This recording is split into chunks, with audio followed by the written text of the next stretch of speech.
جب انسان اس نور کے ذریعے اپنی زندگی کے شب و روز بسر کرتا ہے، اس نور میں اپنی زندگی کے قدم آگے بڑھاتا ہے، تو مالک اسے وہاں سے عطا کرتا ہے جہاں تک اس کا تصور بھی نہیں پہنچ سکتا۔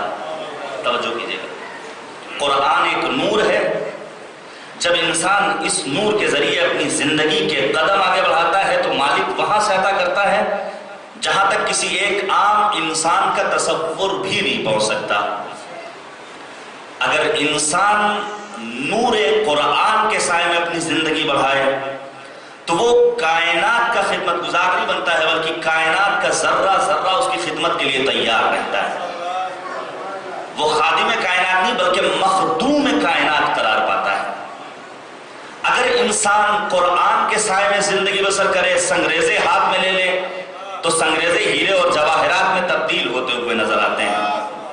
اگر انسان قرآن کریم کے نور تلے اپنی زندگی کے شب و روز بسر کرے، اگر مٹی کی دیوار کو اشارہ کرے تو وہ مٹی کی دیوار سونے کی دیوار میں تبدیل ہوتی ہوئی نظر آئے۔ اگر انسان خود کو قرآنی بنا لے تو پانی کے قطرات اگر ہتھیلی میں آ جائیں تو وہ زر و جواہرات میں تبدیل ہوتے ہوئے نظر آئیں۔ انسان اگر قرآن کے ذریعے اپنی زندگی کے شب و روز بسر کرے، اگر سورج کی جانب اشارہ کرے تو ڈوبتا ہوا آفتاب پلٹتا ہوا نظر آئے۔ اگر انسان خود کو قرآنی بنا لے، چاند کی جانب اشارہ کرے تو چاند دو ٹکڑوں میں تقسیم ہوتا ہوا نظر آئے۔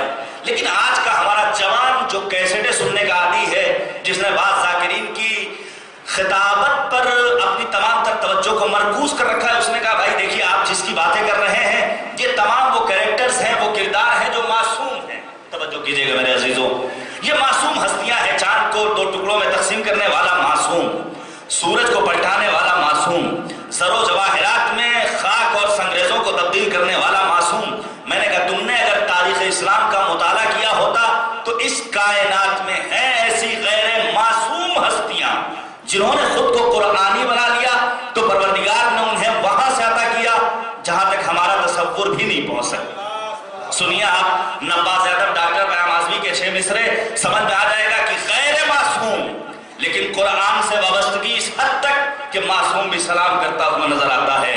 بس گئی مریم و حوا سے طہارت جس کی، گفتگو بن گئی قرآن کی آیت جس کی ہے ممدوح الہی نے بھی مدحت جس کی، کم نہیں بوذر و سلمہ سے جلالت جس کی، رشک فضہ پہ تمام اہل عرب کرتے تھے، انتہا یہ ہے کہ حسنین ادب کرتے تھے۔ فضہ معصومہ نہیں ہے، غیر معصومہ ہے، لیکن قرآن سے اس حد تک وابستگی ہے کہ مالک نے وہاں سے عطا کیا جہاں تک ہمارا اور آپ کا تصور بھی نہیں پہنچ سکتا ہے۔ توجہ کیجئے گا عزیزان گرامی، جناب فضہ نے پیغمبر کی دعوت کا اہتمام کیا۔ میزبان کون؟ فضہ۔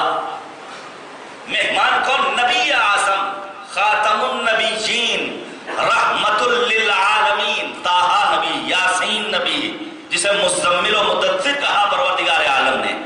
لیکن جناب فضہ شایان شان نبوت دعوت کا اہتمام نہیں کر سکی۔